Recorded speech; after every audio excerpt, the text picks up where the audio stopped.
ilm and knowledge is a lot. There are so many levels of knowledge, and it would not be logical for laymen like you and me to acquire specifics and little things that only great scholars of Islam may have knowledge of. But at the same time, it is not at all accepted for a Muslim to be ignorant of the basics of Islam. Unfortunately, today, the basics of Islam are unknown to the vast majority of Muslims. And this is sad. In my counseling sessions, I usually ask, it's one-to-one. So when people come to me, I acknowledge and identify their problem. So I ask them a question. And I say, what are the pillars of Iman? 95%, imagine the percentage, 95% would say Shahada, Salah, Sawm, and I think Zakah. What do you think of this answer? Right or wrong? Wrong. And I say to them, wrong answer. This is not the definition of Iman. This is the definition of the pillars of Islam. And you missed one. So say, pillars of Iman? I've never heard of this. 95% of the Muslims say, we've never heard of this. What does this tell you?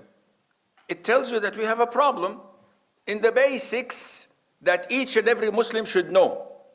I'm not telling you to tell me about the types of riba. You may not deal with money and transactions, so you're not obliged to know this. It's not mandatory upon you.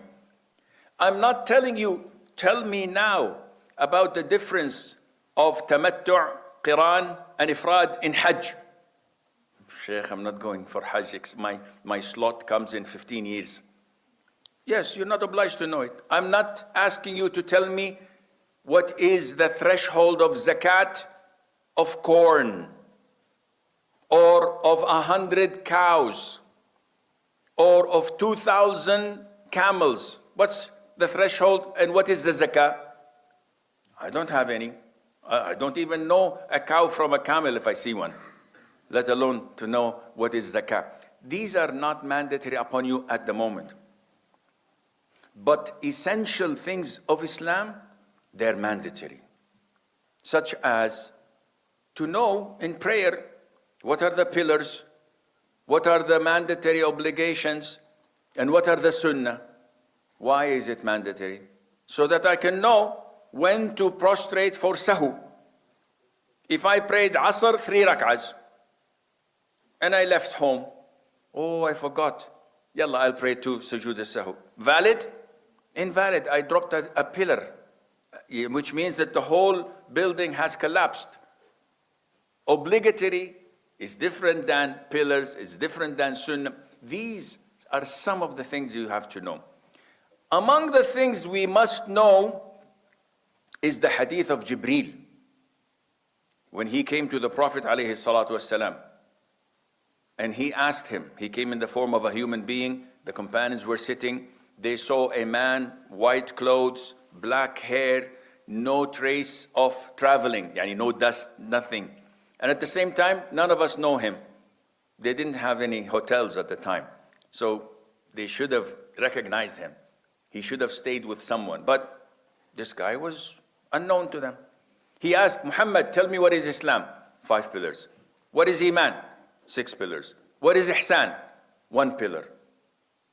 These are the essentials.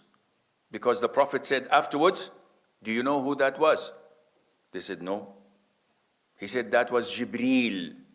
What did he come to do? He came to teach you your religion.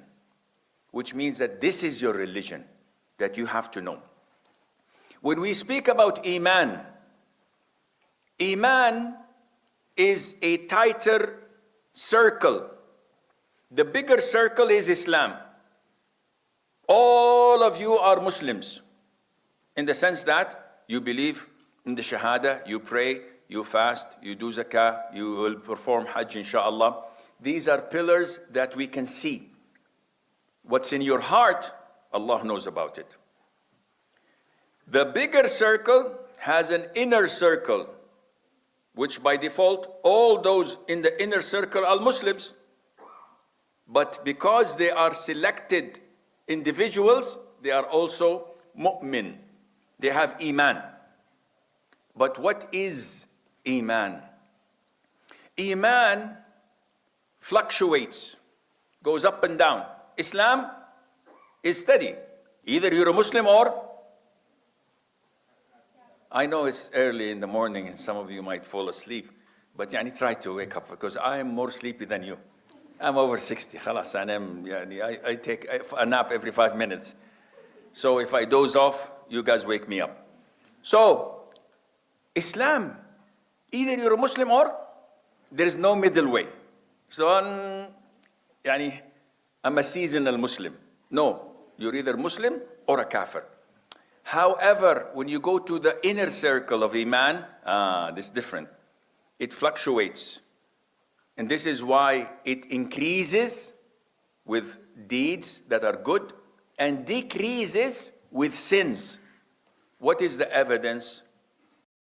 भूलने की बीमारी, depression, stress और anxiety ये एक ऐसा मसला है जो आजकल हर दूसरे शख्स को है और इन्हीं प्रॉब्लम्स के साथ मेरे पास हॉस्पिटल में पेश.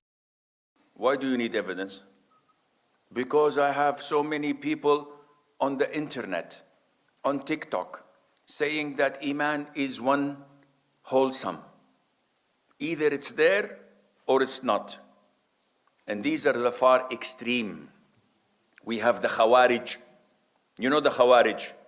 The Khawarij is a deviant sect and cult. They say Iman is one whole lump sum. Either it exists, you're a mu'min. Or if you do one major sin, if you lie, if you fornicate, if you do drugs, if you drink alcohol, if you deal in riba, this is a major sin, your Iman is gone. You're not a Muslim. And you are in hell forever, for eternity. These are known as what? Khawarij. On the far right or left, there is another deviant cult and sect, well known in Islam, called Al-Murji'ah. Al-Murji'ah says, yes, Iman is a whole lump sum. But it can never be dissolved or broken or diminished. Either you have it or you don't have it. And we believe if you do anything on earth, even if you don't pray, if you don't fast, if you don't perform Hajj, if you fornicate, if you drink wine, if you do drugs, if you do the most heinous sins in Islam, as long as you have Iman in your heart, you're a Muslim, you're a mu'min. The same concept that Iman either is there or not there, but different opposite views. Ahlus Sunnah wal Jama'ah, who we are all part of, believe that Iman goes up in peaks and goes down in valleys. And this is mentioned in the Quran. Any blind man can read it. Why did not these two blind sects read it? Because when shaitan tarnishes your heart and covers it, you cannot see the truth. You will be blinded by the light. Subhanallah. Allah